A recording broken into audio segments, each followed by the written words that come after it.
Bonjour tout le monde, bienvenue à notre émission des Grands Dérangés. John Richard ici avec Mathieu Arsenault. What's up? Ça va bien, toi? Pas bad.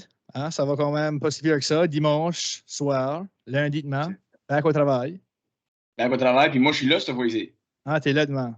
Je suis là devant. Usually, je suis anglais les mercredis, jeudi, vendredi, mais là je suis là devant. Lucky me. Lucky me! Tu vas être obligé de me voir après user ta machine à café. Yeah. Anyway, whatever. On l'accepte pareil. Ben, c'est ça.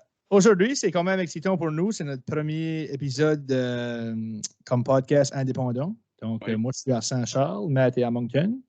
Ah. On a aussi un invité spécial aujourd'hui, comme tous les autres épisodes. Un homme qui fait carrière dans le monde du hockey, qui avait commencé dans les rangs juniors de la Q, comme on appelle ça ici, avec plusieurs équipes, dont les Alpines de Moncton dans les années 90. Il a été repêché par les sénateurs d'Ottawa en 94, je sais pas, 94. J'ai fait mon homework avant, là. Oh, ouais. Ensuite, il a été entraîneur adjoint pour les Huskies de Rouyn-Noranda dans la Q. Il a aussi remporté la Coupe Memorial avec les Cataractes de Shawinigan en tant qu'entraîneur adjoint. Il a aussi été à la barre des Titans d'Acadie Bathurst. Puis maintenant, il est directeur général adjoint puis dépisteur en chef pour l'Océanique de Rimouski. Il est également le fils d'un Broad Street Bully original, André Dupont, André Mousse Dupont, comme que vous le connaissez. Monsieur Danny Dupont, comment ça va? Très bien, vous autres, les boys, très heureux d'être ici. Merci beaucoup. Un gros merci à toi. Hein? Je veux dire, on s'en parlait un petit peu avant. Puis Danny m'avait posé la question, comment est-ce que tu as fait pour tomber sur moi? Là? Ben, j'ai juste expliqué assez rapidement qu'on voulait avoir quelqu'un des Alpines de Moncton. Les Alpines qui ont été une équipe dans la Q pendant une saison seulement. Donc, c'est pas évident à trouver quelqu'un. Là. Puis là, j'étais sur Hockey DB, qui est le site numéro 1, j'imagine, des statistiques de hockey. Là. Yeah. Puis on a vu que Danny Dupont a joué 13 matchs pour les Alpines avec 160 penalty minutes. Donc là, même avant de connaître son background, même avant de connaître qu'il avait passé quasiment 40 ans dans le monde du hockey ou 30 quelques années, là, je m'ai dit, il faut absolument avoir lui sur le podcast. Puis là, on a digué plus là-dedans. On a vu qu'il a fait plusieurs belles choses. Donc, on est très content que tu sois parmi nous aujourd'hui, Danny. Premièrement, je crois qu'on pourrait commencer avec ton background dans le hockey. Comme enfant, évidemment, tu es né avec un père qui était une genre de célébrité à cette époque-là. Hein? Ton père qui jouait pour les Flyers dans leur Glory Days, dans les années 70. Parle-nous un petit peu de ça. Comment est-ce que tu as vécu ça? Bien, évidemment, je suis né dans le milieu du hockey. Là. Il n'y a pas de cachette. Là. À ce moment-là, en 75, mon père venait de gagner la deuxième Coupe Stanley avec les Flyers. Puis, durant l'été, au mois de juillet, moi, je suis né. Donc, ma soeur est 3 ans plus vieille que moi. Elle aussi est née l'été. Donc, le tout, dans le fond, là, au mois de septembre suivant, là, on s'en allait à Philadelphie pour les 5 prochaines années. Donc, les 5 premières années de ma vie, je me promenais au Spectrum à Philadelphie avec mon père. Mon père, c'est du type, dans le fond, à traîner ses enfants partout. Là. Le matin, il s'en allait à pratiquer, mais je dirais à 2 ans et demi, 3 ans, là, je le suivais. Là.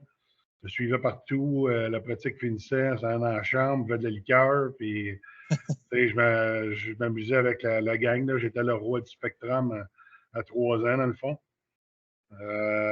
Puis ensuite, mon père a été échangé au Nordique de Québec en 1980. Donc, on a passé 3 belles années avec les Nordiques aussi à Québec. On se rapprochait aussi de la maison. Mes 2 parents sont natifs de Trois-Rivières. Donc, Trois-Rivières est dans le milieu de Montréal et Québec. Donc, ces 3 années-là à Québec ont été formidables aussi. Là. Les Stachny sont arrivés, les Hunters, etc. de ce monde-là ont tous commencé à arriver là, pour former, si on veut, le noyau des Nordiques des années 80. Mon père était à ce moment-là aussi capitaine de l'équipe.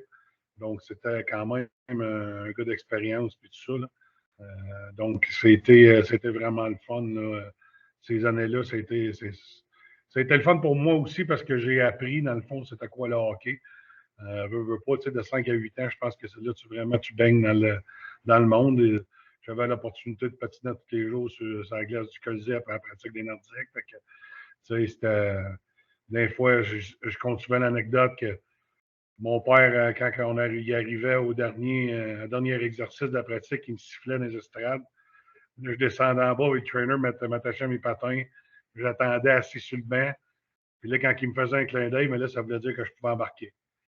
Tu sais, des fois, Michel Bergeron, on va pas nécessairement finir de lui parler. Mon père faisait un clin d'œil.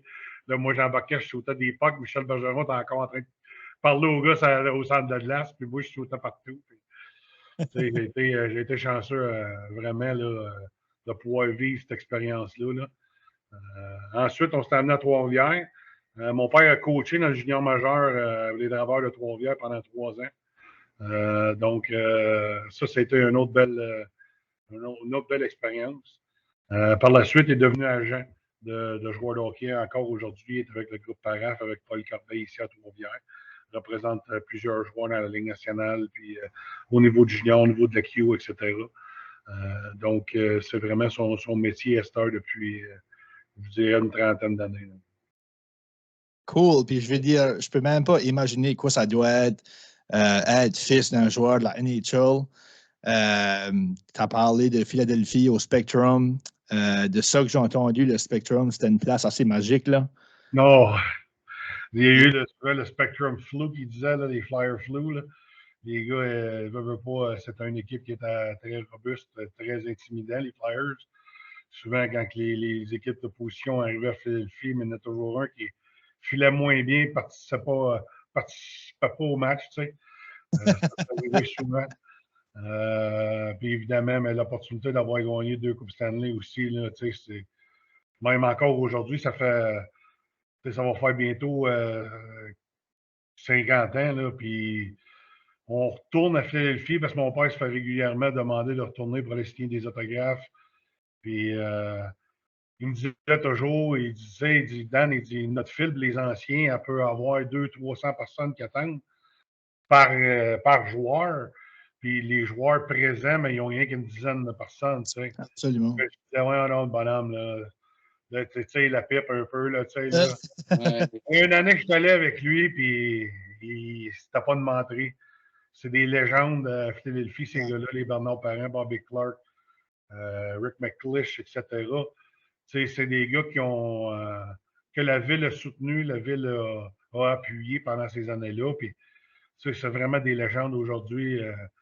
Je vous donne un exemple. Bernard Parent, sa job, il travaille dans 4 restaurants différents. Il fait un soir par semaine, un soir par restaurant durant la semaine, sur l'heure du souper pour aller donner des poignées de main. C'est juste ça qu'il fait Bernard Parent. Puis les restaurants sont bien pleins quand ils savent qu'il va être là. Ça, c'est cool. C'est les Tom Brady de ce temps-là, dans le fond. Là. Fait que pour eux autres, c'est toujours valorisant de retourner à Philadelphie pour aller faire ces expériences-là. C'est bien mérité quand même, parce que veux pas, les Flyers de cette époque-là ont marqué le hockey à tout jamais. Là. Ils ont changé la game. Oui, ils ont changé complètement la game, ils ont changé le livre de règlement. Écoute, le plus bel exemple, dans ce temps-là, on avait souvent des batailles 1 contre 1, évidemment. Puis les Flyers, mais s'il y avait un des Flyers qui mangeait 2 coups de poing en ligne, c'était fini, il y en avait un troisième qui sautait dans le tas. Yeah. Mais il n'y avait pas de. La seule punition que tu avais, c'était un 2 minutes de plus. Ouais. Les Flyers, eux autres, ils se foutaient du 2 minutes. Là. Eux autres, c'était le team first. Puis, mais la Ligue nationale est venue éventuellement qu'à changer ce règlement-là pour la punition qu'on connaît aujourd'hui du 3e homme où tu te fais expulser. C'est une des exemples, là, mais il y en a. Écoute, le livre des règlements, il y avait 70 pages. En 1980, on était rendu à 182. Puis une partie de ça, c'était probablement à cause des Flyers. Oh, 90%, c'est sûr et certain. Comme toi, as-tu commencé à jouer au hockey à Philadelphie? À quel âge tu avais commencé vraiment à jouer au hockey mineur? Honnêtement, je me souviens d'avoir pratiqué à Philadelphie, d'avoir patiné, tout ça, mais je me souviens pas d'avoir fait du hockey mineur à Philadelphie. Je me souviens à Québec, par exemple, quand on est arrivé, j'étais un grand bonhomme, puis tout ça, fait que le monsieur, il dit, bon, ben, on va dire qu'il se présente demain matin à 9h, puis fait que j'embarque sur la glace. Là, moi, j'ai 6 ans, là. Mais je suis pas mal plus grand que tout le monde, tu sais. Fait que là, ça fly, ça va vite, c'est un temps, là. Là, je vais voir ma mère, puis là, je dis, mais ils vont vite pas mal, là. Puis là, ma mère, elle dit, ouais, elle dit, attends un peu, là. Ma mère, elle va voir le coach, elle dit, là, écoutons, ils ont quel âge, ces enfants-là? Ben, c'est des pee-wee, là, ils ont 11-12 ans. Mais elle dit, mon gars, il y a 6, là. Elle dit, rien que 6 ans. Je dis, oui, il est grand gros, là, mais il y a rien que 6 ans. Là, elle dit, bon, ben là, tu reviendras la semaine prochaine avec les mags, là, avec les plus jeunes. Fait que là, j'avais retrouvé le tempo un petit peu plus, là. Mais non, je te dirais plus, là, le hockey, le développement du hockey s'est fait quand on est vraiment venu ici à Trois-Rivières. Où là, j'avais 8-9 ans. Donc là, j'avais commencé à. Il m'avait surclassé au niveau atome à ce moment-là. Il y avait pas, le novice n'existait pas, là. Donc, j'ai joué 4 ans atome, si on veut, là. Moi, j'étais coutume à ce moment-là, là. Donc, puis ensuite, bien évidemment, j'ai monté les échelons jusqu'à midget. Au niveau midget, quand même eu une bonne transformation au niveau midget, là. Je suis devenu un meilleur patineur, un meilleur joueur, puis tout ça. Puis, j'avais été chanceux, j'ai été sélectionné dans le draft junior par les Bisons de Granby. Les Bisons, si je me souviens bien, sont devenus l'Océanique. OK. Je ne suis pas à 100%, mais je pense que oui. Sont devenus éventuellement l'Océanique. Donc, je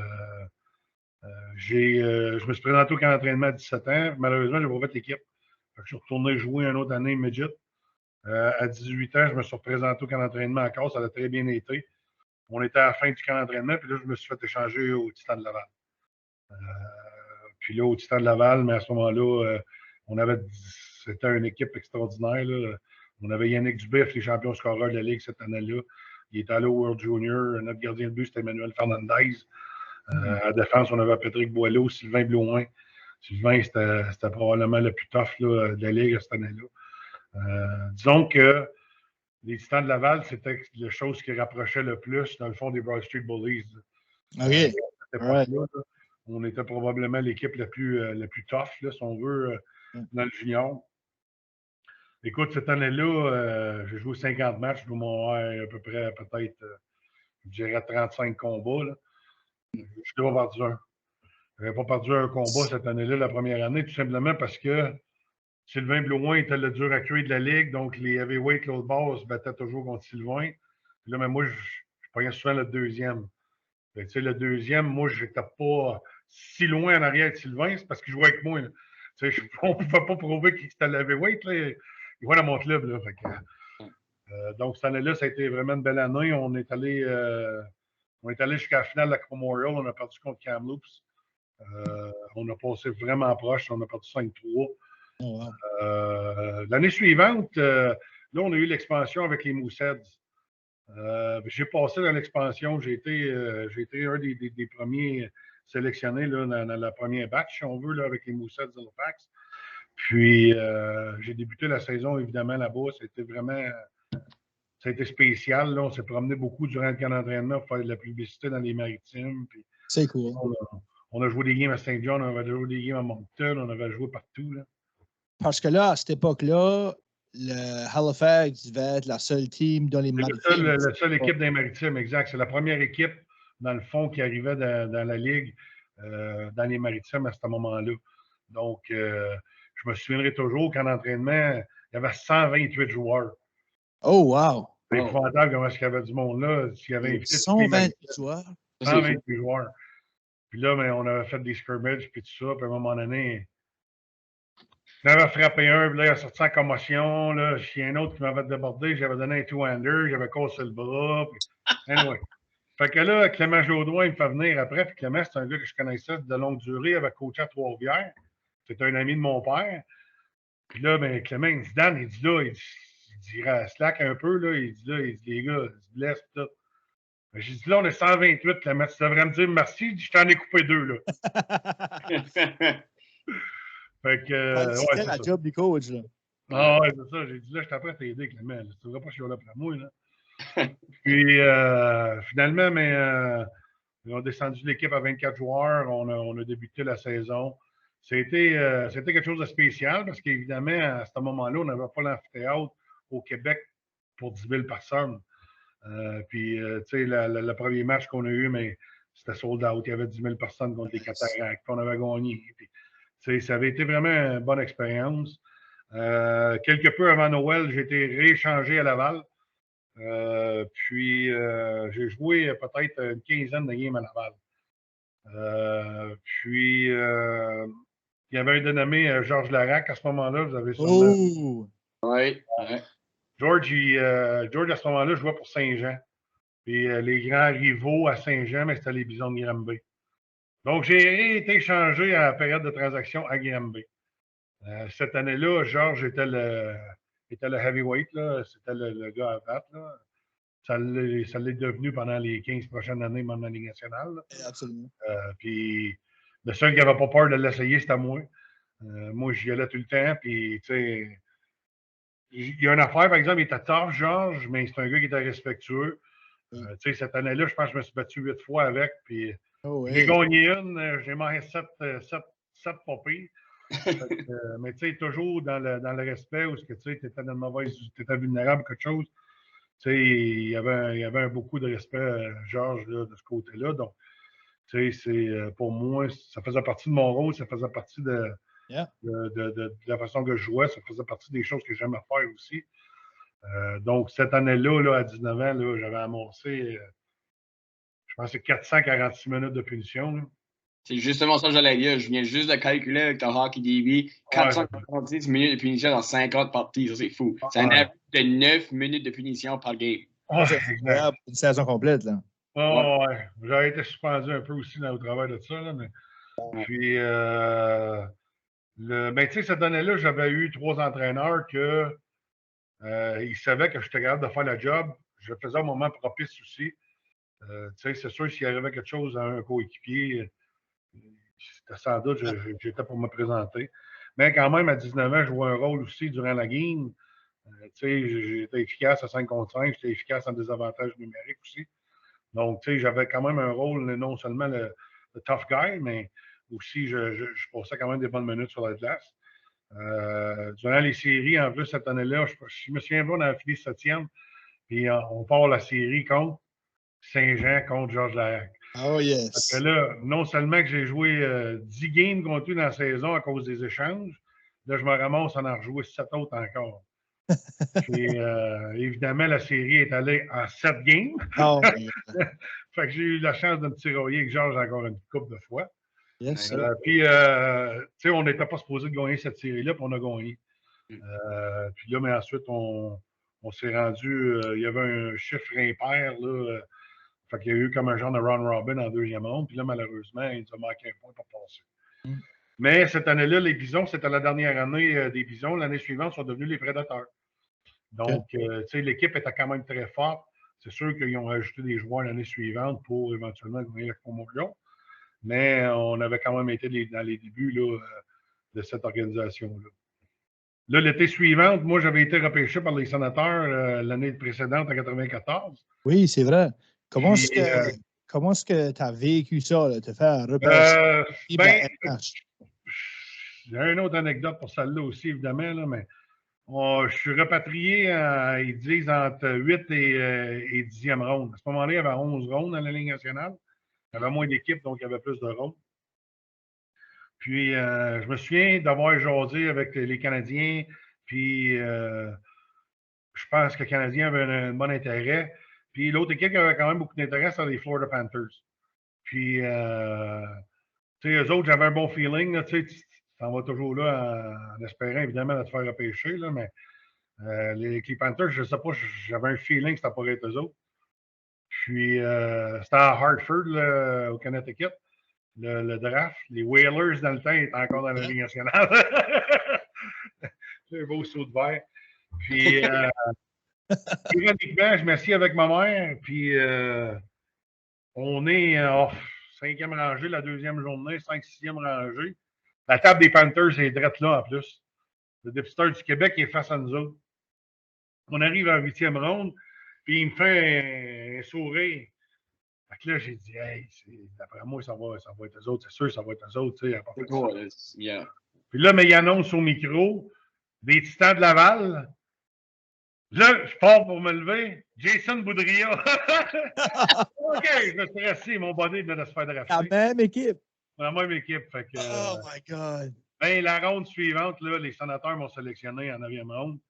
Puis, il y avait 2 choix collés. Ils ont pris moi et Frédéric Cassivi. Frédéric Cassivi, c'est un gars de Trois-Rivières aussi, un gardien de but. Puis, Fred a joué dans la Ligue nationale avec les Prédateurs de Nashville. Puis, les sénateurs aussi.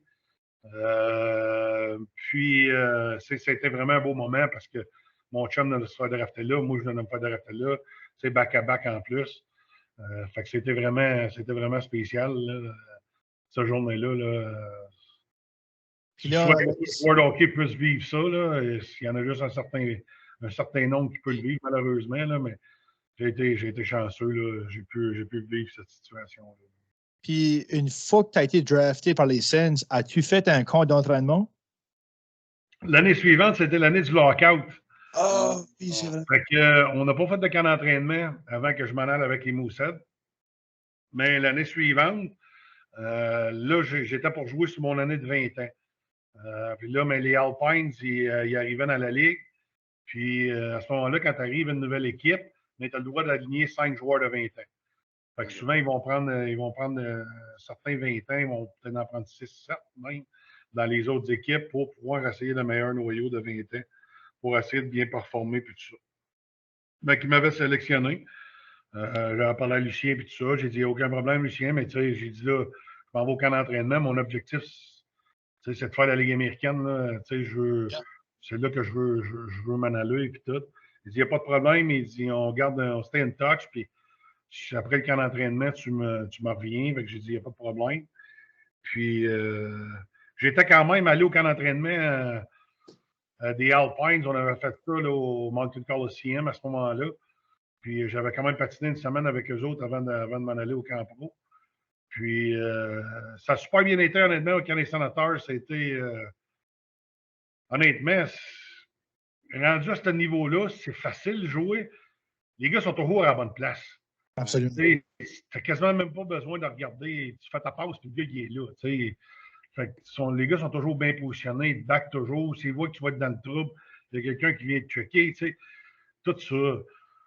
La première journée, en plus, la première scrimmage dans la Ligue nationale avec les sénateurs, mon partenaire de défense, puis mon roommate aussi à l'hôtel, c'est Chris Dahlquist.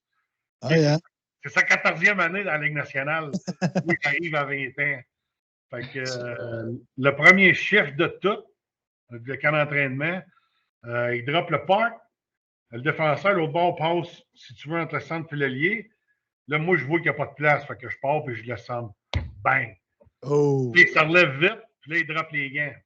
Là, moi, pas de problème. Je le drop. One punch, paf! Je le note. Là, t'es au camp d'entraînement. Fait que qu'est-ce que tu fais? Tu ramasses tes gants, tu vas t'asseoir au banc. T'as pas de solution, dans le fond, tu sais. Ouais. Fait que là, Chris Dahlquist, c'est mon partner. Il dit, hey, kid, il dit, moi, pis toi, on joue ensemble tout le camp d'entraînement. J'ai dit, il n'y a pas de problème. Il dit, quand on pas en tête, personne ne va te toucher, mais mange-toi qu'on paraisse pas mal défensivement. Et tu m'occupes de ça. Fait que, ça n'a pas bien été, honnêtement, au camp d'entraînement. Ça a été, même les sénateurs m'avaient offert un contrat durant le camp d'entraînement. Puis à ce moment-là, mais là, on était en négociation. Puis j'ai eu l'opportunité de jouer mon premier match aussi. C'était contre le Canadien. Puis, le Canadien avait drafté, la même année que moi, un gars dans l'Ouest qui était le tough dans l'Ouest canadien. Je me souviens plus de son nom, là, il n'y a rien d'autre. Puis, fait que là, moi, je voulais l'essayer, évidemment. Je voulais essayer de prouver à l'organisation que je pourrais être un heavyweight. Les autres, à ce moment-là, il y avait Denis Vial à la Ligue nationale. Fait que, je me disais, Denis, éventuellement, va partir. Je voulais être le gars qui pourrait remplir ses souliers. Fait que, mais t'as battu avec ce gars-là, honnêtement, un très bon combat. Je te dirais que ça a probablement sorti nul, là. Mais ça a été vraiment peut-être le meilleur combat du camp d'entraînement. Là. Puis, par la suite, 2 jours après, on a rejoué au Canadien. J'avais joué un excellent match. On avait joué à Maniwaki, pas loin d'Ottawa. Puis, ça va très bien été aussi. Mais cette année-là, c'était la première année du Centre Corel, qui est devenu le Canadian Tire Center, je pense. Là. Puis les propriétaires voulaient vraiment que l'équipe soit compétitive tout de suite en partant le début de l'année, même les exhibitions. Fait qu'il avait juste gardé 28 joueurs. Puis quand j'avais rencontré Rick Bowness, puis à ce moment-là, l'adjoint de Rick Bowness, c'était Alain Vigneault. Puis les deux avaient dit, Stan, elle dit honnêtement, il dit, si c'est un camp d'entraînement d'une année normale où qu'on garde 32, 33 gars, il dit, on ne te renvoie pas de suite dans la Ligue américaine. Fait que, tu sais, quand je suis parti de là, je suis parti quand même avec une bonne confiance. Puis, tu sais, je me suis dit, crème, ça va bien aller, tu sais. Je me dis, je suis proche, là, tu sais, je vais vraiment me battre pour une place dans la Ligue américaine. Puis là, quand je suis arrivé, l'équipe de la Ligue américaine était à Charlottetown, à PIR. Puis là, honnêtement, là ça a viré de bord. Là, j'étais plus capable de faire une passe, il n'y a pas rien qui marchait. Puis, je ne sais pas pourquoi, là, demande-moi pas pourquoi, ça devait être le changement d'heure, là, mais je ne sais pas. Tu sais, on dirait que aussi bien que ça avait été avant, là, il n'y a plus rien qui fonctionnait. Là. Puis, dans une couple de nos games d'exhibition, il y avait eu un combat, honnêtement, que ça n'avais pas bien paru. Puis, l'autre, j'avais probablement eu un tie, là, tu sais, là. Fait que j'ai quand même resté jusqu'à la dernière journée, jusqu'au 10 octobre. Puis là, mais finalement, je n'avais pas signé avec les sénateurs. Fait que là, j'ai appelé Lucien. Là, j'ai dit, Lucien, je vais m'en revenir. J'ai dit, j'ai été rétrogradé. Fait qu'il dit, parfait, il dit, viens-t'en, j'ai une place pour toi. Fait que là, au moins, la fois qui était le fun, j'avais pas grand chemin à faire. J'avais rien qu'une heure et demie. Ouais, c'est vrai. De Charlottetown. Il n'y avait pas le pont encore, j'avais pris le traversier, puis je suis arrivé à mon Fait que, il était en train de faire justement le pont à ce moment-là. Puis là, c'est là qu'a débuté l'aventure avec les Alpines. Les Alpines, ça avait déjà probablement 7-8 games de jouer là, quand je suis arrivé. Je suis pas arrivé vraiment. Tu sais, le junior majeur, ça commence à la mi-septembre. Puis moi, je suis probablement arrivé, là, je vous dirais, le 15 octobre à peu près. Fait que l'équipe était pas mal formée. Tu sais, il y avait des bons joueurs, là. Tu sais, tu avais Martin Latulippe à défense. Les deux gardiens de but étaient vraiment bons. Là. C'était Luc Bélanger puis Martin Villeneuve. Fait que ça, on avait un duo qui était vraiment, vraiment bon. À l'attaque, on était bon, mais on était jeunes. Tu sais, il y avait Pierre Dagenet, Sébastien Roger, etc. C'était des bons joueurs, mais ils étaient jeunes. On n'avait pas beaucoup après ça pour les entourer, malheureusement. Fait que, tu sais, c'était rock and roll, là. Tu sais, un peu, là, si on veut, là. Si je compare à l'année précédente, là, évidemment, tu sais, il n'y avait pas de monde au game non plus, là. À ce moment-là, il avait donné la concession à un monsieur, je pense que le monsieur venait de la région de Montréal, même, le propriétaire, puis la majorité. Puis, fait que, le monde de Moncton n'a pas vraiment embarqué. Je n'ai jamais compris pourquoi que M. Irving n'a pas eu directement la concession. Là. Ouais. Là, c'est honnêtement quelque chose que c'est une question que je m'ai souvent posée aussi. Hein? Tout le monde, je n'ai jamais compris ça. Pourquoi que, si on savait qu'il y a une concession qui aurait fonctionné, c'est bien M. Irving qui l'aurait bien bâti. Il nous l'a prouvé par la suite. Fait que, évidemment, on n'avait pas le support local. Ouais. C'était pas évident. Là. On jouait des games. Là. Il y avait peut-être 100 personnes dans les estrades. Au Moncton Coliseum, 100 personnes. Là, c'est pas beaucoup. C'est absolument vide. Là. C'est personne là. C'est comme jouer une game à huis clos. Là. Ouais. C'est quasiment vraiment ça. Donc, tu sais, ça, c'était difficile. On allait sur la route, on jouait devant des foules de 2-3 000, puis on arrivait à la maison, puis on n'avait pas ce support-là. C'était plus difficile. Évidemment aussi, là, soit qu'on gardait la game tight, mettons, jusqu'en deuxième période, tu sais, puis tout ça, mais on avait toujours à un moment donné le sens de casser aussi, là, parce qu'on n'avait pas la profondeur des autres équipes. Donc, de ce côté-là, ça a été peut-être un petit peu plus difficile. Je te dirais la chose la plus incompréhensible de toute la patente, c'est qui a inventé ces chandails-là. Là? Ben, j'ai vu la photo que tu m'as envoyée tantôt. C'est honnêtement la première fois que je voyais les chandails. Tu vas voir, c'est la première fois que tu voyais la photo des Alpines. Ouais, c'est honnêtement un des plus laids chandails que j'ai vu de toute ma vie. Un chandail bleu poudre de hockey. Ouais. C'est un sport d'équipe où tu peux patiner à 30 km/h pour aller frapper quelqu'un. Ça ressemble de quoi que t'apportes pour un nouveau-né à Georges Dumont? Hein?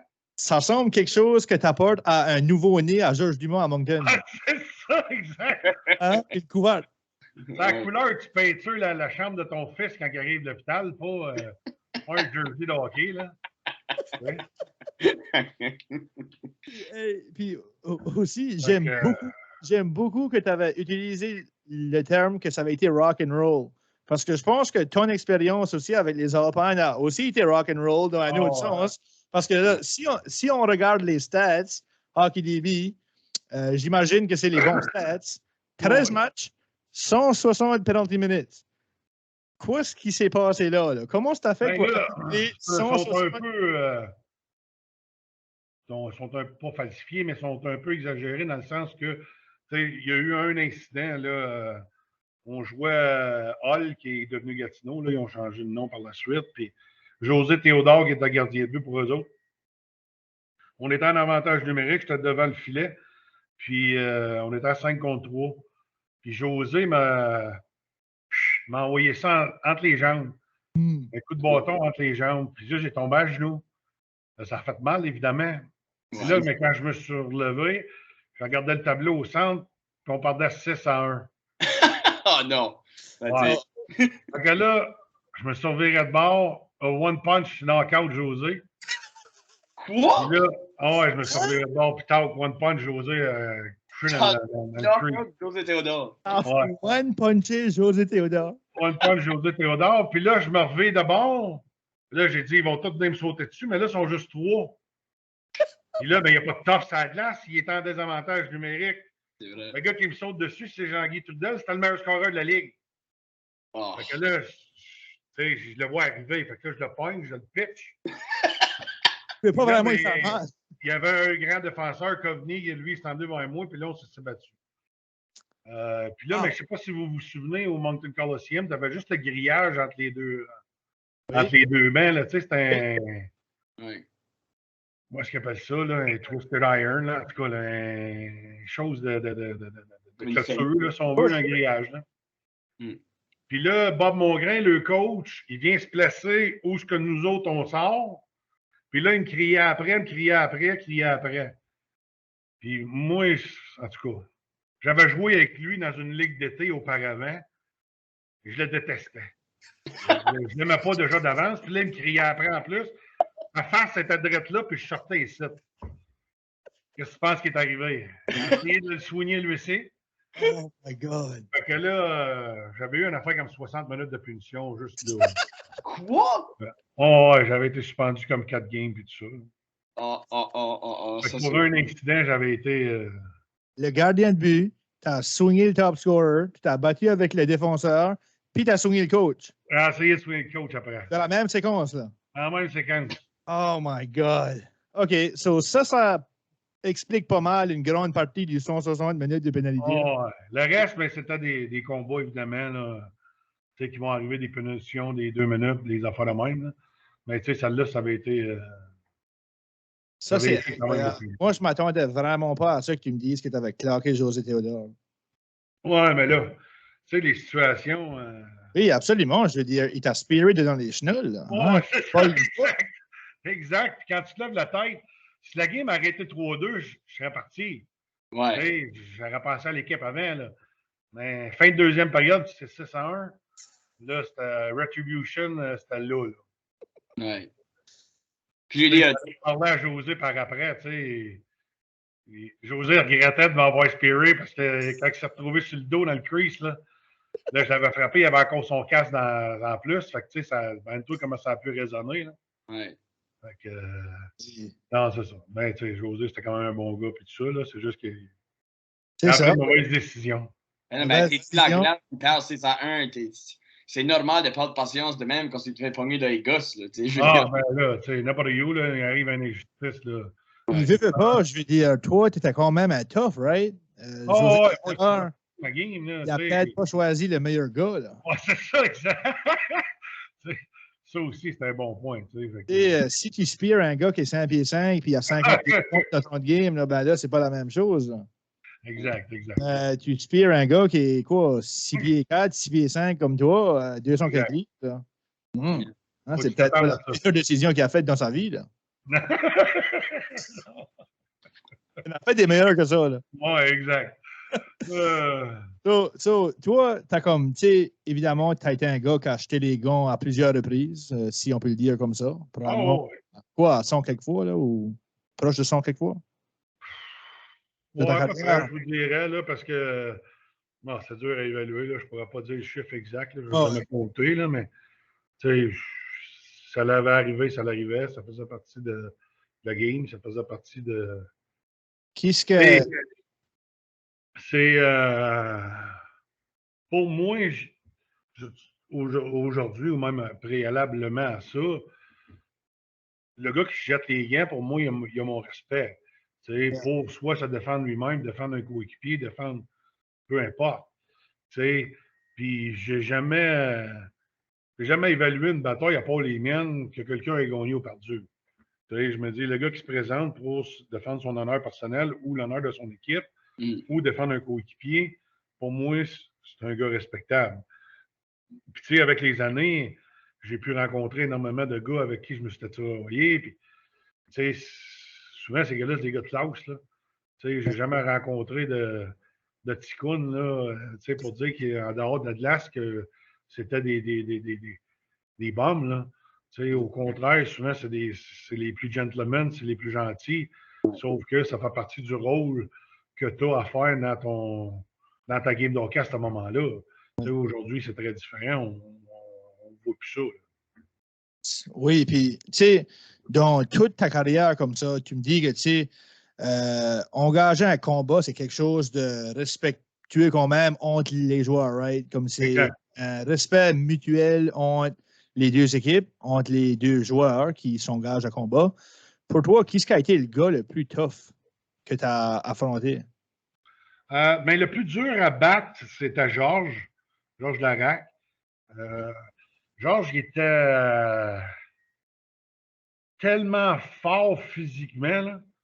Georges mesure 6 pieds 3, moi je mesure 6 pieds 4. Fait que, j'avais même j'avais pas l'avantage de la longueur. Et Georges, il a 46 pieds de bras. Là. En plus, là. Mais Georges, c'était un surhumain au niveau physique. Là. Oui. À 19 ans, lui, un an plus jeune que moi, il avait 18, j'avais 19. Écoute, je jouais à 2,35, 2,40. Puis, tu sais, j'étais lean, là.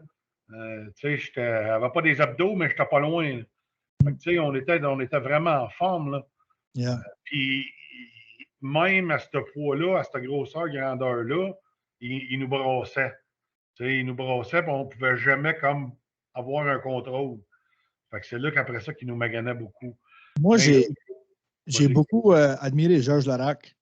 Puis même quand ce qui était dans l'NHL, hein, comme il n'y avait pas d'autres joueurs qui pouvaient vraiment y tenir tête.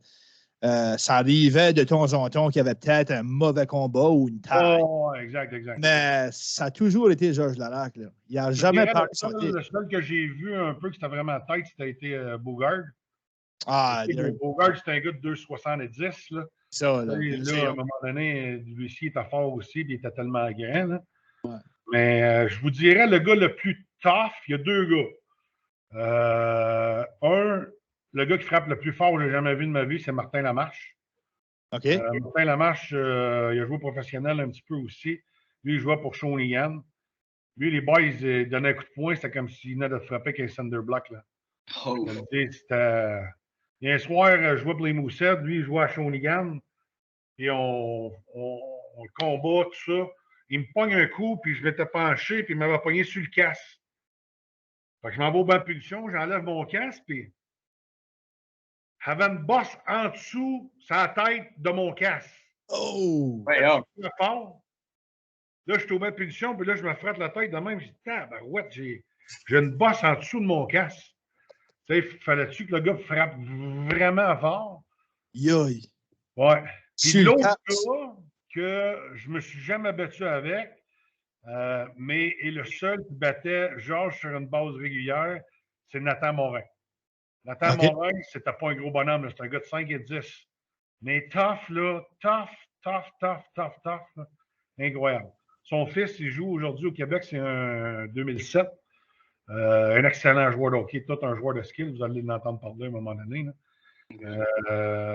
Mais lui, Nathan, était vraiment, mais vraiment tough. Tu sais, là, j'ai jamais vu ce gars-là perdre un combat. Puis même, j'ai jamais vu égaliser un combat. Là. Il y a toujours eu dessus sur tout le monde. Là. Il y a des joueurs qu'on dirait qu'ils sont juste faits tough, right? Ah, lui. Un gars comme lui. Ah, c'est ça, exact. Lui, il n'a jamais appris à devenir tough, là. Non. Il est né de même. Il est né tough. Il est né de même, exact. Moi, il y a eu d'autres gars au niveau du pro, là. Darren Banks, c'est un grand noir, et 6 pieds 5, 2,40. Lui, il est intimidant, là. Peter Worrell, absolument. André Côté, McIntyre qui a joué à Beauport, nomme-les, là, c'est tous des gars qui ont joué dans mon temps. Patrick Côté a joué dans la Ligue nationale à Dallas pendant 5-6 ans. Là. Oui, c'est vrai. C'était leur heavyweight, là. C'est des gars qui ont tous joué junior dans mon temps, ça, là. C'est tous des gars avec qui je me suis tiraillé. C'est cool. Je veux dire, on dirait, toutes les entrevues que j'ai vues, des gars qui jetaient les gants, ils ont toujours des bonnes anecdotes comme ça, mais c'est rare que tu vas entendre quelqu'un qui jetait les gants sur une base régulière dire quelque chose de wrong à propos d'un autre gars. C'est le respect, là, c'est le respect. Là. Exact. C'est quelque chose que je trouve incroyable. Puis je trouve que c'est vraiment bien parce qu'ils réalisent qu'ils ont une chose à faire, ils ont un job à faire. Puis c'est comme tous les joueurs. Tu sais, il y en a que leur job, c'est de mettre le puck dans le net. Là. Je veux dire, mais ça reste que dans le hockey, dans le monde du hockey, puis dans l'histoire du hockey, il y a eu ces gars-là qui avaient un autre job à faire. Exact. Puis c'est pas à cause qu'ils détestent les autres. Là. Non. C'est pas rien de personnel. Ça fait partie de la game. Ça faisait partie de la game à ce moment-là. Tu sais, quand les deux heavyweights allaient au centre de glace, c'était aussi important que le match-up de la première ligne contre la première ligne. Là. Tu sais, si ton heavyweight à toi gagnait le combat, ça changeait peut-être pas le score au tableau, mais ça changeait le momentum de la game beaucoup. Là. Tu sais, ça faisait partie du match, ça faisait partie du spectacle, ça faisait partie de la game tout court. Yeah, absolument. Quand est-ce que tu as peut-être su que ta carrière comme hockeyeur prenait sa fin? Là? Ben là, à la fin de cette année-là, moi, j'avais pris entente avec mes parents que je me donnais.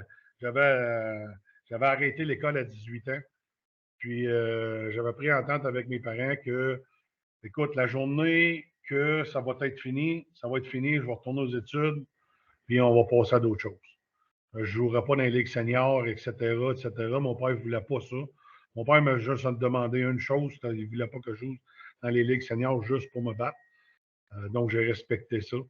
Je suis retourné à l'école à Montréal après cette année-là, à 21 ans. J'ai fait mon deck en gestion hôtelière. J'ai travaillé dans l'hôtellerie un petit peu. Mais la game d'hockey me manquait beaucoup. Là.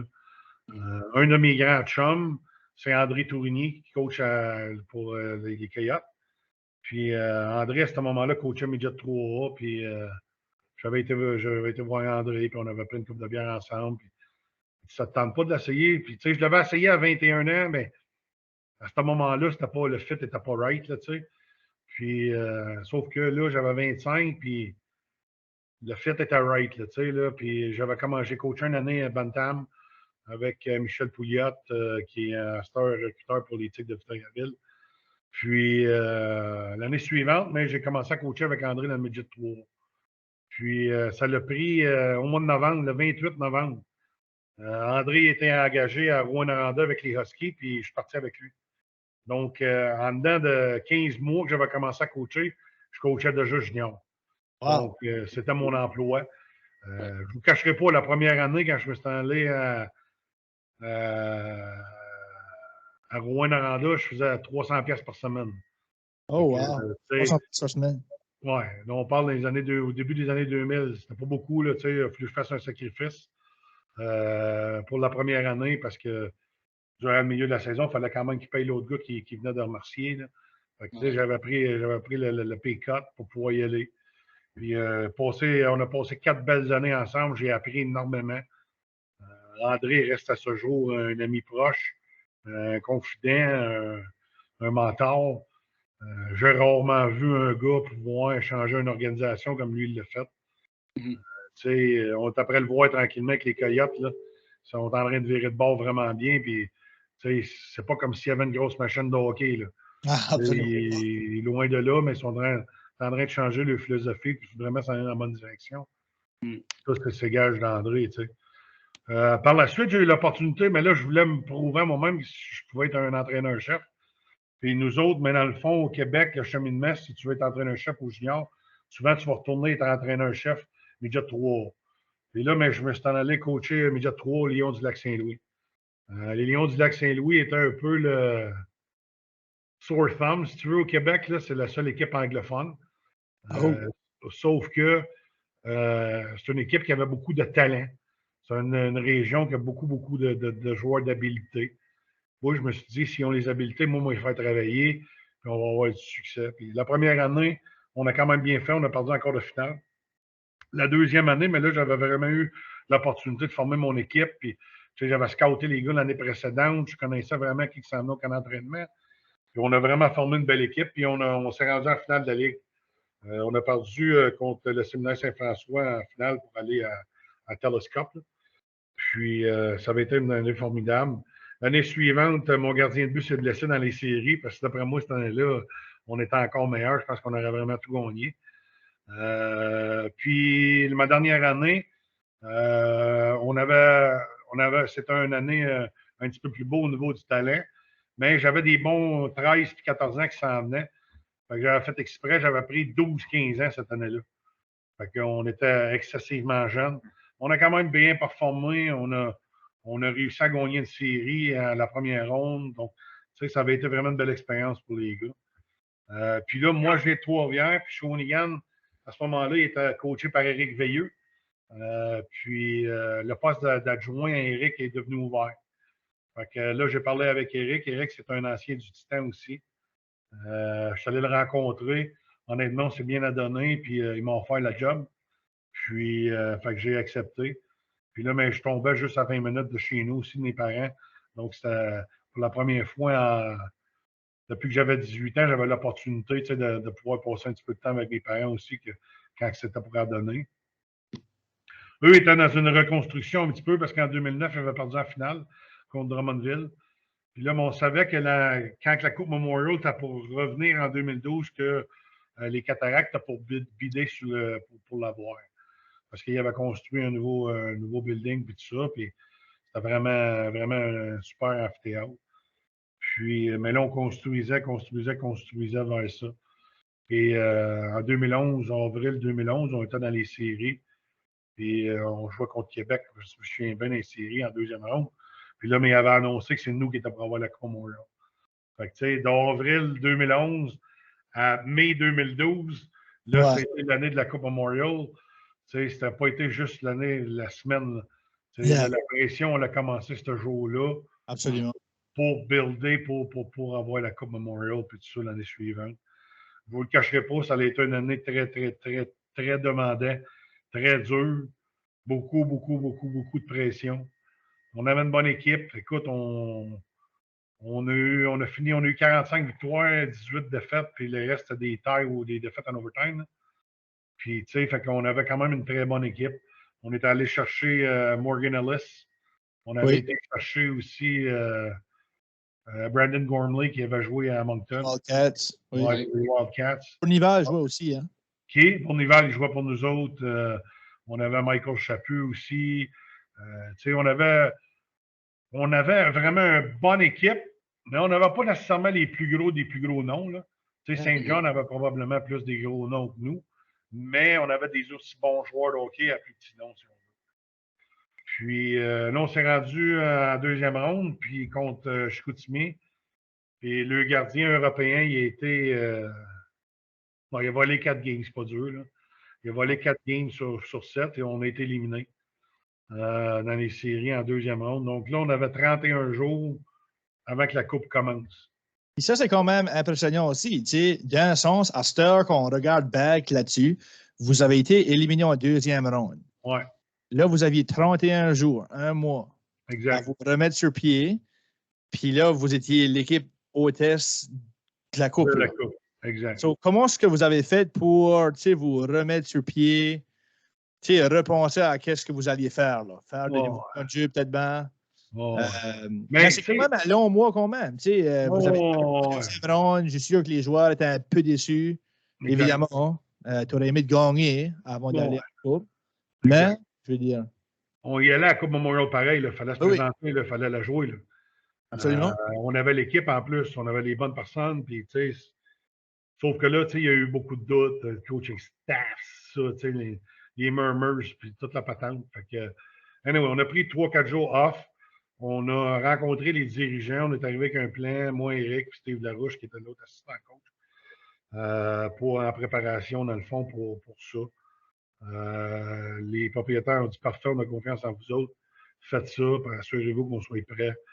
Puis, nous autres, quand on s'est assis et qu'on a vraiment regardé ça, on a dit il y a 3 choses qu'on peut faire comparativement aux autres équipes. Un, c'est des connaître bout pour bout, connaître les autres équipes qui vont être à la Coupe Memorial. Saint John, évidemment, on savait qu'ils se rendraient, on les connaissait déjà, on les avait joués je ne sais pas combien de fois durant l'année. Après ça, on savait on avait du temps pour étudier London puis Edmonton. Fait que ça, c'était notre job à nous autres, le coaching staff, de faire ça. La deuxième affaire, on pouvait être en meilleure forme physique qu'eux autres. On avait 30 jours pour se mettre vraiment en shape. Là. Puis après ça, mais on savait nous autres, on serait en santé comparativement aux autres. On arriverait là, pas de bobo, pas de blessure, pas rien. Tandis qu'eux autres, ils ont joué 25 games dans les séries, ils arrivent maganés. C'est vrai. Fait que, on a dit que c'est là qu'on pouvait avoir notre avantage.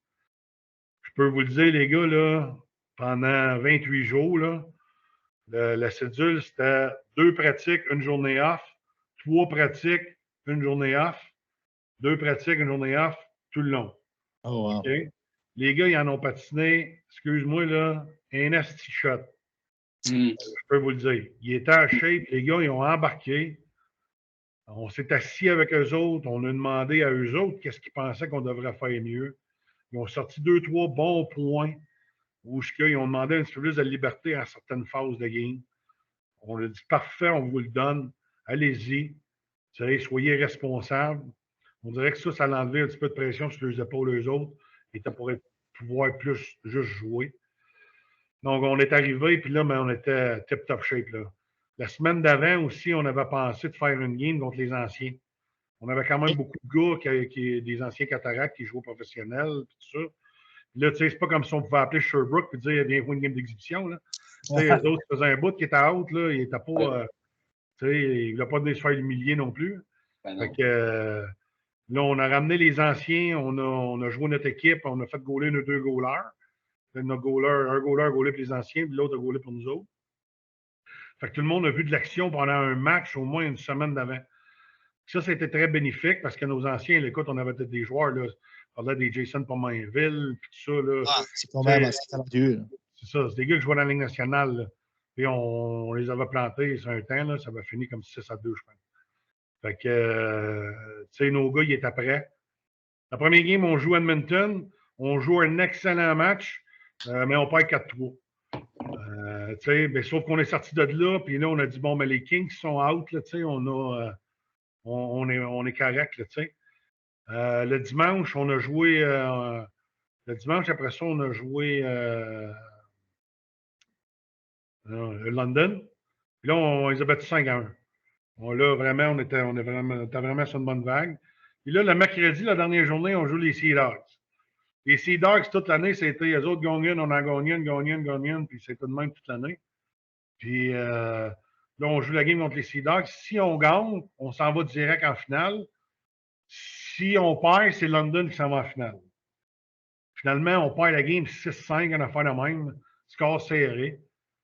Là, après la game, là, quand on est rentré dans la chambre, là, la face des gars avait tout vraiment changé. Là, il était vraiment en mission. Là, il n'y a plus personne qui était pour nous arrêter. Là, c'était fini. Là. S'il faut qu'on bloque des shots avec nos faces, on va bloquer avec nos faces. Tu sais, là, il n'y avait plus rien à leurs épreuves. C'était visible dans leurs faces. Là. Mais là, en faisant ça, en perdant, il fallait jouer le tiebreaker avec Edmonton. Parce qu'on avait une victoire et une défaite. Une victoire et 2 défaites. Fait que là, on a rejoué tout de suite le jeudi contre Edmonton. On était chanceux parce qu'on a mené 5-0 tout de suite. Quasiment à la fin de la première période, on a 5-0. Fait que là, on a joué tout le monde, on a rotationné le reste de la veillée. Notre quatrième ligne, elle a joué beaucoup. Notre 5-6e défenseur a joué beaucoup. Fait qu'on finit par gagner la game 6-1. Mais là, le vendredi, on joue en demi-finale. Là, on a joué mercredi contre Saint-John. On a joué jeudi. 3 games de suite, 3 jours. 3 en 3.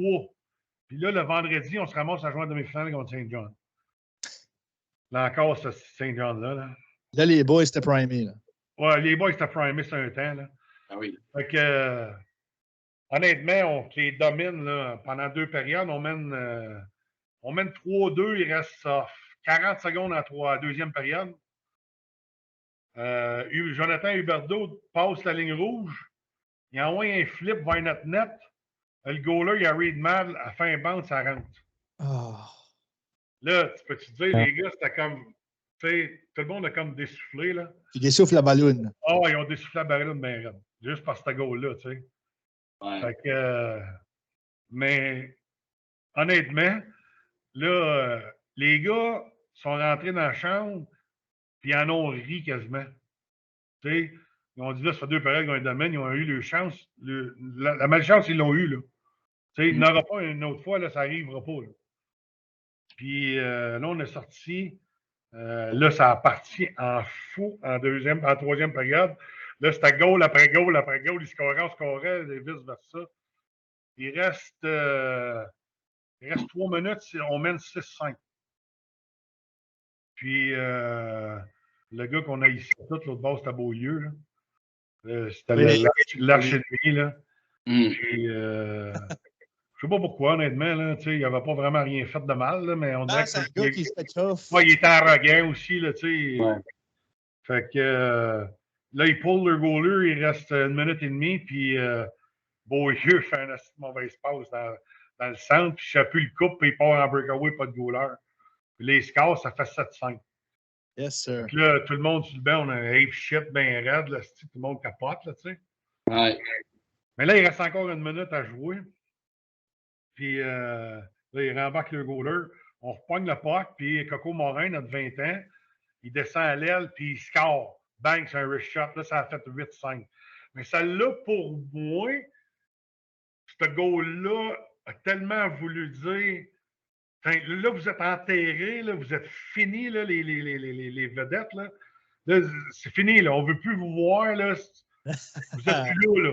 Ouais, vous ne gagnerez pas 2 années à la ligne. Allez-vous-en. Là. Je suis sûr que vous aviez eu cette rivalité-là avec les épouvantable. Celle-là, eux autres aussi, elle voulait la Coupe Memorial cette année-là. Il y avait eux autres aussi. Puis la Ligue avait choisi nous autres. Fait que, tu sais, en plus de ça, tu sais, la rivalité était vraiment grosse. Puis là, mais le 8e goal, c'était comme le clou dans le cercueil, là, tu sais, là. Ouais. Pour moi, c'est un goal qui va toujours me souvenir, là. Là, le samedi, on a une journée de congé. Je vous mens pas, là, on était à l'hôtel. Notre hôtel, à nous, c'était bien fait, là. On était un petit peu plus loin. On était peut-être à 15 minutes de Shawinigan.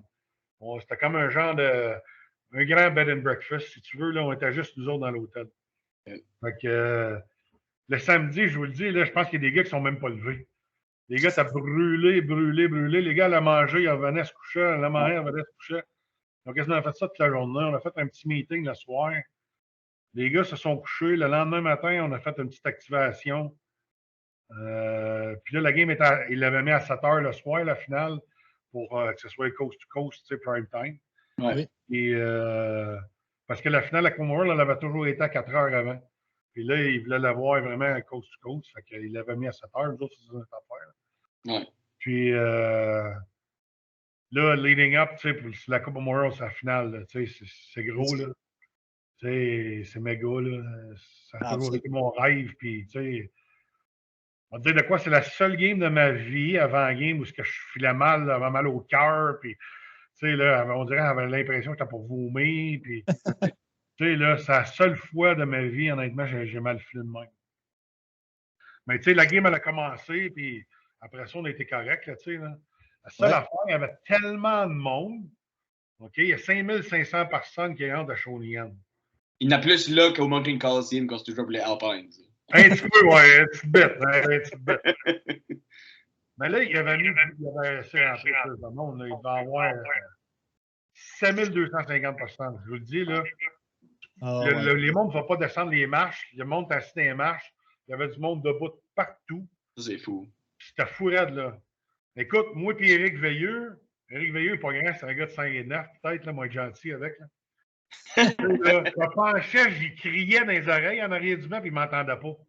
Il fallait écrire sur le whiteboard qu'est-ce qu'on voulait se dire, moi et lui. Tu sais, pour les match-ups, les lignes pour watcher, tu sais, durant le. Parce qu'on aimait ça, mettre certains duos de défenseurs avec certaines lignes, mais il fallait watcher le match-up l'autre bord, en tout cas. Fait que. Bonne game de hockey, up and down. Les gars, ça a patiné, ça a travaillé. On s'en allait en overtime. Puis, ils ont manqué un 2 contre 1 une minute avant. On s'est ramassé avec un face-off en zone offensive. Puis là, rendu là, moi, là, je suis dead, les gars. Là. J'ai plus de cause dans la tête. Je suis à côté sur le mur, puis Mick Morin, notre thérapeute sportif, il est en arrière de moi. Puis Mick, c'est mon roommate, c'est mon buddy en plus. Ça fait 3 ans qu'on est roommate. Puis là, il me tape sur l'épaule, il dit Mousse, il dit relax, il dit on va scorer bien vite. Puis là, je la regarde en blanc, et toi, là, si tu occupes-toi de tes malades, là, pour moi, comme de fait, si on le fait ça, pas que ça va dans le coin, renvoie ça en arrière du net, renvoie ça à Slobin en avant, on score. Je m'en vais d'abord, je la regarde en blanc, tu sais. Fait que là, on saute de jouets, puis tout ça, puis on vient de gagner avec Memorial à la maison. Là. Ça, c'est incroyable. Ouais, là, c'est fou raide. Puis, à la maison, pas ça. Ah, à la maison en plus. Puis, tu sais, là, ma famille, évidemment, est toute là, puis tout. Fait que, tu sais, tout le monde connaît mon père. Mon père se ramasse sur la glace, il vient me voir, tu sais. C'est vraiment un moment spécial pour moi que mon père soit là, ma famille était là, ma nièce, ma soeur, tout le monde était là. Tu sais, fait que c'était vraiment un beau moment. Ma nièce est venue sur la glace, ça s'est fait poser avec nous autres, tu sais. Puis, ça a vraiment été des moments mémorables, tu sais. Fait que, on a fêté évidemment ce soir-là. Le lendemain, on a eu la parade. Puis là, 2 jours après, on est allé au Parlement. Cool. Puis là, après ça, par exemple, là, ça a fini. Ça a fini parce que là, on savait qu'Éric, il ne voulait pas revenir comme coach. Yeah. Fait que, tu sais, Éric, il nous a dit, les boys, faites ce qui est le mieux pour vous autres, là. Tu sais, à moi et Steve, il dit, faites ce que vous pensez qui va être le mieux pour vous autres. Il dit, cassez-vous pas la tête avec moi. Fait que, moi, j'étais pressenti d'avoir la job en chef à Bécamo l'année suivante. J'attendais que la Coupe Memorial soit faite pour que je passe en entrevue pour que je m'en aille là. Mais finalement, c'est Éric qui s'est en allé là quand on a gagné. OK. Fait que là, moi, je pensais bien que les Cataractes, pour me l'offrir à moi puis que pour avoir le job d'être coach, mais finalement, ils l'ont donné à quelqu'un d'autre. Fait que un gars qui était mon arch rival dans le midget 3 était Serge Beausoleil. Je t'ai regardé le sentir, c'était mon nemesis. Puis il m'appelle, puis il dit Dan, il dit viens-tu coacher avec moi à Rimouski? Ben, j'ai dit on peut s'asseoir, on va jouer ensemble et tout ça. Il dit ouais, parfait, il dit viens me rejoindre à Québec. Fait, j'ai rencontré Serge, on jase 3 heures de temps. Ça a cliqué bien raide, là. Tu sais, des fois, tu vas. You judge a book by its cover, là. Mm-hmm. Tu sais, dans son cas, lui, j'avais vraiment fait une erreur, là. Yeah. Puis, fait que je me suis allé coacher avec lui, puis 3 mois après, j'ai eu la job en chef à Batters. Cool. J'ai fait 1 an et demi à Batters. Les nouveaux propriétaires sont arrivés, puis tout ça. Je n'étais pas nécessairement le gars qui était correct. Fait qu'ils m'ont remercié. Je me suis revenu ici à Trois-Rivières. Puis là, mais j'ai commencé à travailler au séminaire Saint-Joseph, qui est une école privée à Trois-Rivières qui avait un programme de hockey. Puis là, au mois d'octobre, j'avais travaillé un petit peu avec eux autres juste pour aider. Puis là, mais au mois d'octobre, j'ai rencontré le directeur et j'ai dit, voulez-vous qu'on perde ça? Tu sais, je pense vraiment qu'on peut faire un beau programme de hockey. Puis, il dit, oui, ça m'intéresse. Il dit, prépare-moi quelque chose. Fait que j'ai préparé un dossier, puis ensemble, on s'est entendu sur des termes, puis on a construit, il veut pas, le programme hockey. On a passé de 32 joueurs à 156 à un moment donné. Oh, wow, c'est bien. Fait que, tu sais, on a vraiment explosé. Puis durant la 3e année, mais là, Serge Beausoleil, j'ai reçu un coup de téléphone de Serge. Puis là, il avait besoin d'un dépisteur à Trois-Rivières. Fait que j'ai dit oui. J'ai dit pas de problème, mais j'ai dit je veux te parler avant. Il dit moi, parce que là, moi, ça faisait 3 ans, j'étudiais vraiment le management side pour le junior. dans l'éventualité d'y aller dans ce côté-là. Puis j'avais sorti, dans le fond, les dénominateurs communs des équipes championnes dans les 10 dernières années. Fait que là, j'y est arrivé avec certains Q et tout ça que sont inévitables. Fait que anyway, on a continué, on appelle ça, moi et Serge, on appelle ça The Plan. OK. C'est le titre de notre affaire. Là. Okay. Et là, quand j'ai commencé à scouter pour eux autres, mais là, la première année, Alexis Lafrenière. Boum, on gagne le boulier et on a le premier pic, c'est Alexis Lafrenière. Ouais. Fait que, évidemment, là, notre plan qu'on avait fait de construire, là, c'était fast track parce qu'on savait qu'on allait avoir Alexis juste 3 ans. Fait qu'on a essayé de faire des équipes compétitives à tous les années. Oui. La dernière année où on pensait avoir vraiment une bonne équipe, la même année que Moncton. Oui. COVID pogne. Fait qu'on n'a pas eu de playoff. La dernière année, Alexis, pas de playoff. C'est vrai, c'était l'Océanique et les Wildcats. Qui était vraiment dans les plus gros cette année-là. Yeah. Fait que malchance, qu'est-ce que tu veux? Ça fait partie de la vie, hein, des affaires qu'on ne contrôle pas. Là. Yeah. Puis, fait que là, un coup que ça a été fait, maintenant on avait continué. Là, j'avais été promu à directeur général adjoint aussi durant ce temps-là. Puis là, mais quand on savait qu'Alexis s'en allait, mais là, on a dit on va faire. Là, on va prendre le temps, on va le faire comme il faut. Puis on va s'assurer d'avoir un club solide pendant longtemps.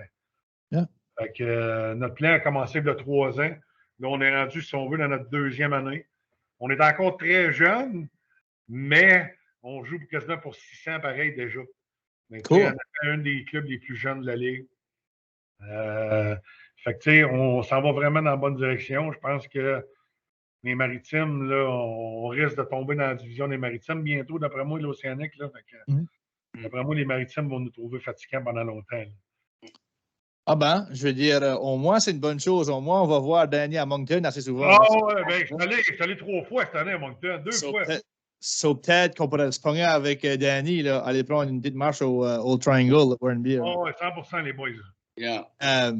Qu'est-ce que, si je pourrais te poser cette question ici, qu'est-ce que, comment je pourrais la poser? OK, être entraîneur ou à la direction, là.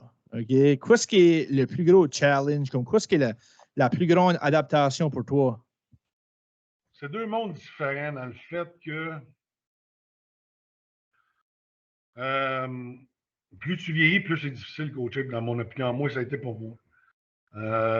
Moi, je suis un gars où il n'y a pas beaucoup de gris. Tu sais, c'est noir ou c'est blanc. J'aime dire la vérité. La vérité peut être blessante, mais j'aime autant que quelqu'un me dise la vérité, puis je cherche where that guy stands. Mm-hmm. Puis dans notre organisation, avec l'Océanique présentement, c'est de même. Tu sais, autant que moi et Serge, on peut se battre, on peut s'astiner. Un coup, on accroche le téléphone, je sais que c'est mon chum encore, puis c'est mon boss, puis je vais le respecter, puis lui, la même affaire. Tu sais?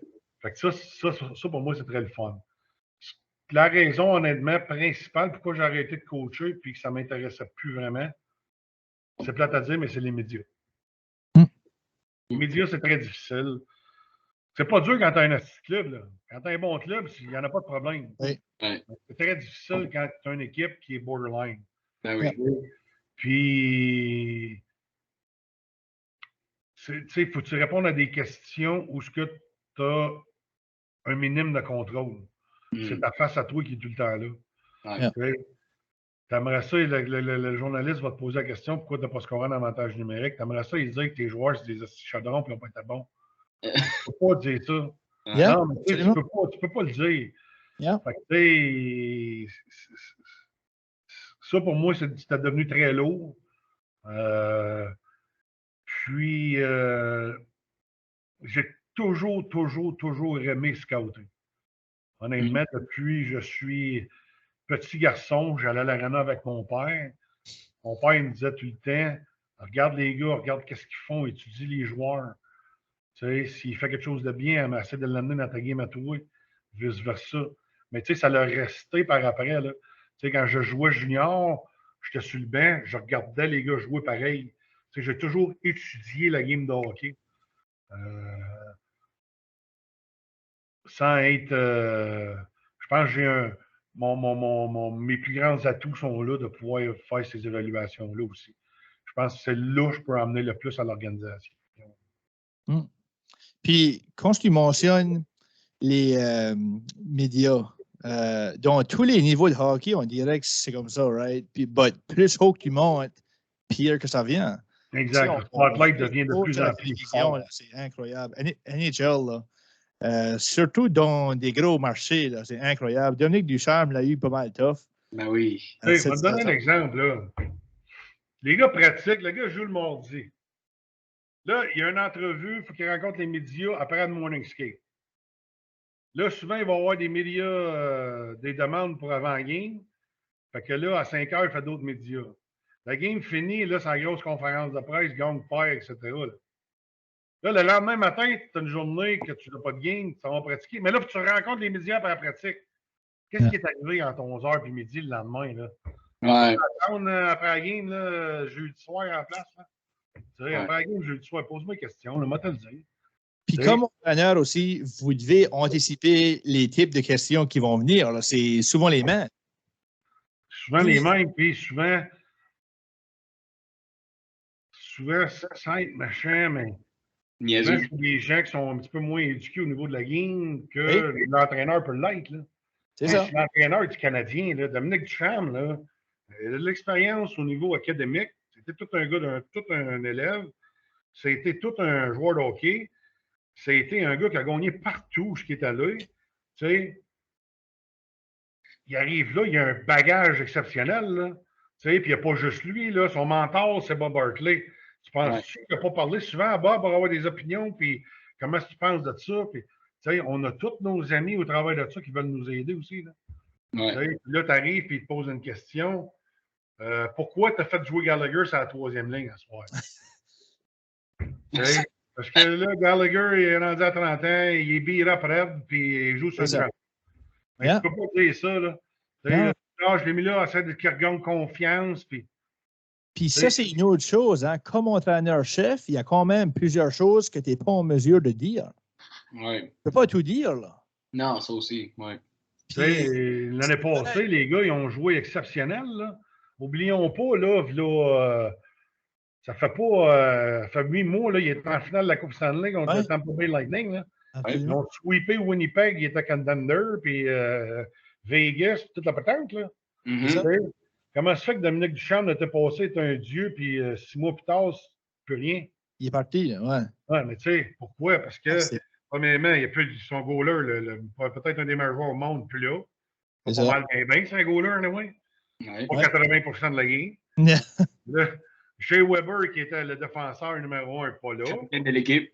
Capitaine de l'équipe, leader, gardait tout le monde à la place. Tu sais, Dano, il a joué tout un rôle dans les séries l'année passée. Puis là, tu avais un paquet de blessés. Hey, un soir, là, les gars, là, j'ai regardé la game du Canadien. Il devait y avoir 10 gars dans la Ligue américaine. Ça faisait aucun bon son. Il y a une stretch de comme une semaine là, que j'ai vérifié les statistiques des salary cap, ça disait que 73% du salary cap du Canadien était injured, ce soit comme pour quelques parties. Là. Comment tu veux gagner avec ça? La Ligue nationale, le COVID, pour un bout, il y avait comme 15 joueurs sur les protocoles. C'est ça. Ça faisait plus de bon son, là. Ça n'a plus aucun sens. Army avoir Scotty Bowman en arrière du banc, si tu n'as pas de soldat et tu n'as pas de chevaux, gagne pas, là. Non, absolument pas. Puis, ce qui me faisait plus rire, c'est qu'il y avait des joueurs des Canadiens pris partout, là. Armia et Caulfield étaient pris à North Dakota, je crois. Puis là, il y en avait d'autres de pris en quelque part à cause de la COVID. Ça faisait. Puis, c'est aucunement la faute au coach. Mais quand ça revient aux médias, qui se prend ça, c'est le coach. Puis le coach, il ne peut pas dire la vérité non plus. Il essaye de son mieux avec les joueurs qu'il a, là. Il ne peut pas être cru non plus, là. Non. Oublions, là, on parle de Ducharme, mais n'oublions pas que Marc Bergevin aussi, je sais pas de sa job, là. Ah oui, lui aussi. Ouais. Lui aussi, le club, c'était un final l'année passée, là, c'est lui qui l'avait construit, là, c'est lui qui est allé chez Anderson, c'est lui qui est allé chez Charrette, tu sais. Ben, là, ça ne marche plus. C'est ça. Non, puis c'est malheureux. Hein? C'est vraiment malheureux. Puis au jour d'aujourd'hui, je pense vraiment que les médias sont encore pires qu'auparavant. Hein? Avec Instagram, Twitter, Facebook. Comme tout est instantané, puis tout est publié. Pas rien faire. Tu peux pas rien faire. Non, puis on parlait de ça avant le broadcast, actually, hein, comme on se parlait de ça. Puis il n'y a pas de joueur ou de coach qui peut faire quelque chose dans leur vie. Comme tout tourne autour du hockey. Puis on le sait tout. Il n'y a pas grand-chose qu'on ne sait pas. Là. Des choses de la vie privée même. Cette année, on l'a vu avec Price.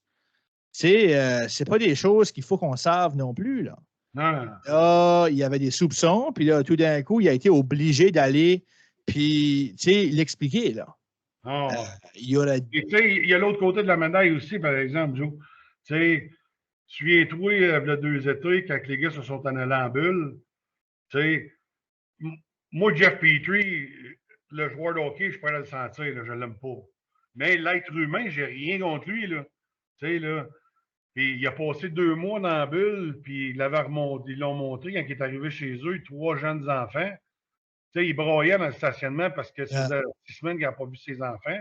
Tu sais, ça aussi, c'est des affaires, des fois, qu'on take for granted, là. Absolument. Puis des choses comme ça, c'est extrêmement tough. Le bébé à Gallagher, il a broyé toute la nuit, là, tu sais. On le sait pas. C'est certainement tough. Puis je veux dire, toute cette affaire de COVID-là n'a pas aidé non plus. Là. Ah, ben non. Ces bulles-là, ils étaient pris à Edmonton en train de jouer devant rien. Une bunch d'équipes de prix. Ça aurait été honnêtement mieux de juste rien avoir. Ouais, mais. Je veux dire, I guess. Les contrats médiatiques, les contrats de. La pièce, là, ça prend la pièce. Puis. Heureusement que maintenant, je veux dire, ça va beaucoup mieux. Ils ont tout levé les restrictions lundi dernier. Oui, je sais, vous autres, je suis parti de là dimanche.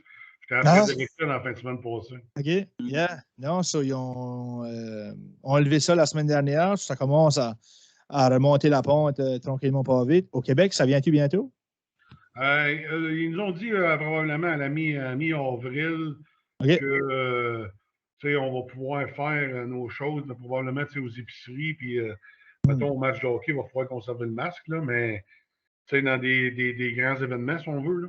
Ouais. Et pour le reste, mettons, je vais aller au dépanneur ou je pense qu'on n'aurait plus besoin de le porter à ce moment-là. Cool. Mais nous, au moins dans les écoles, là, les jeunes, un coup assis à leur pupitre, peuvent l'enlever. Le professeur, s'il reste à 2 mètres, peut l'enlever aussi. Là, donc, déjà là, je pense aux jeunes qui passent 8 heures. Là. Je m'occupe ici de la résidence scolaire. Les jeunes restent ici à l'école, au séminaire. Fait que, en soirée, les jeunes sont obligés de garder le masque. C'était pas évident l'année dernière là, pour eux autres. Là. Eux autres, ces jeunes-là passaient 12, 14 heures des fois avec le masque d'en face. Ah ouais. Puis même moi, tu sais, en tant qu'enseignant, ça a été 2 ans. Les élèves étaient tannés, écœurés. Les enseignants aussi, le personnel, c'est écœurant, là. Puis lundi de la semaine dernière, c'était incroyable de voir le gros smile sur les visages, là, avec plus de masque. C'était quasiment weird. C'est drôle que tu dis ça, Joe, parce que, tu sais, l'année dernière, au mois de mars, notre directeur général ici, c'est Danny Dallaire. Danny Dallaire, c'est l'ancien gardien de but des Moussets d'Halifax. Puis c'est notre directeur général ici à l'école. Puis, tu sais, je parlais avec Danny, puis j'ai dit, pour moi, la chose la plus difficile présentement, c'est de ne pas pouvoir voir l'expression faciale des jeunes. Tu sais, de ne pas pouvoir les voir sourire, puis qu'eux autres ne me voient pas sourire aussi. Tu sais, moi, en soirée, les jeunes ont une longue journée à l'école, puis tout ça, je veux qu'ils se sentent à l'aise, puis qu'ils se sentent bien, puis qu'il y ait du plaisir, puis qu'ils soient de bonne humeur. Puis, tu sais, l'année passée, je vous donne un exemple, mais tu as fait ça un soir. Mais t'as promené avec ça un soir juste pour essayer de faire le sourire. Ça fait rire. Puis un sourire, je veux dire, ça va loin, là. Juste le fait de faire quelqu'un smiley. C'est banal, là, mais tu sais, pour les jeunes, tu sais, eux, il faut qu'ils continuent, il faut qu'ils fassent leur sport, puis il faut qu'ils continuent à s'instruire aussi au niveau académique. Tu sais, c'était. Je lui lève mon chapeau, évidemment, au professeur aussi, parce que. Et puis même au niveau des sports, hein, ça a été quand même assez tough les derniers 2 ans. On joue, on arrête, on joue, on arrête. Ça Nous, on a été chanceux, par exemple, ici, on a quand même pu pratiquer quasiment toute l'année dernière. OK. Il n'y a pas eu de compétition, il n'y a pas eu de game, etc. Mais au moins, les jeunes pouvaient dépenser un peu d'énergie. Là. C'est ça. Ça nous a C'est très important quand même. Je veux dire, moi, je pense. Moi, j'ai joué des sports toute ma vie. Oui. C'est super important, non seulement pour l'exercice, mais aussi se faire des amis, chatter. Socializing, c'est important. Puis ça a été vraiment, vraiment dommage avec la COVID que ça a un petit peu affecté là-dessus. Là. Mais hopefully que ça vienne mieux, puis hopefully que pour les années à venir, on n'aura pas back à arrêter comme ça parce que ça a été pas mal tough pour plusieurs jeunes à travers le monde, vraiment. Là. But hopefully que le COVID va être derrière nous bientôt. Exact. Je peux pas croire que je vais dire ça, but hopefully que l'Océanique gagne la Coupe soon. Puis, on n'est pas sur le même cycle tout à fait que Moncton, fait que vous êtes correct. Ah, c'est ça. But hopefully que vous gagnez la Coupe contre les Wildcats en 7 à Rimouski. C'est correct. There you go. J'ai encore des très bons amis, par exemple, qui travaillent avec Moncton, tu sais, de Graham Black qui a passé sa vie là, tu sais, toute la gang, là, c'est des gens extraordinaires à Moncton. C'est une bonne organisation quand même à Moncton. Ouais. Puis là, en plus, Rick Melançon est rendu directeur général adjoint. Puis Rick a travaillé 25 ans pour nous à l'Océanique avant.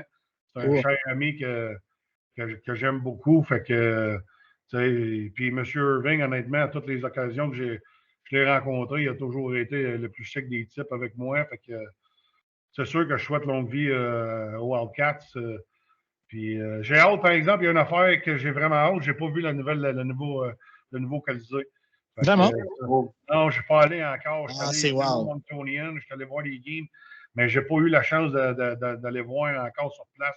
J'ai vraiment hâte d'aller voir ça. C'est quand même un très beau Colisée. C'est bien fait. C'est un gros upgrade du vieux Colisée. C'est plus la même atmosphère comme le vieux. C'est fou. Ouais. C'est confortable là-dedans. Il fait beau. La seule chose, c'est que la bière coûte 10 $. C'est juste un verre de draft beer, 10 $, ça, c'est moins le fun. Il va falloir que j'aille voir Irving, là, parce que là, ça ne marche plus. Là. Ce qui est nice avec la bière pour l'organisation, c'est qu'une fois que tu en as bu 2, là, tu ne cares plus. Là. 3, 4, 5, 6, whatever. Là. Hein? La carte de crédit, là, elle dit jamais non au centre avenir. Non, elle dit jamais non. La saying, c'est jamais 203, mais quand tu bois de la bière, c'est jamais 207. C'est ça. Non, on a eu assez de fun à soir. Vraiment, Danny, ça a été plus qu'un plaisir de te parler. Ça a été super le fun. J'en ai appris beaucoup. Je peux still pas croire que tu as claqué José Théodore. Ça, c'est l'affaire la plus cool.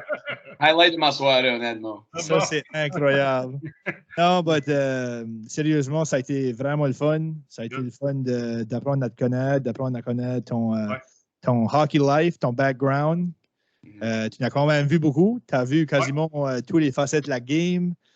Joueur, entraîneur, dépisteur, à la direction aussi. Tu as quand même fait beaucoup. Puis je te souhaite tout le mieux dans la suite des choses.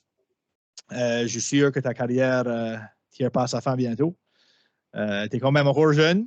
Hein? Je veux dire, dans le monde du hockey, vraiment, on en voit qui œuvrent là-dedans jusqu'à pas mal tard. Hein? Ils ont 80 puis ils sont encore là.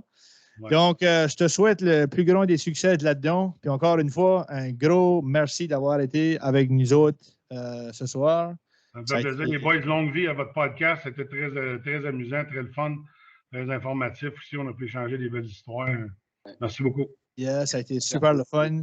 Donc, encore une fois, un gros merci à toi, Danny. Un gros merci à tout le monde qui nous écoute, encore une fois. Puis, c'est ça. On se parle la semaine prochaine. Soirée au cas, tout le monde. Take care.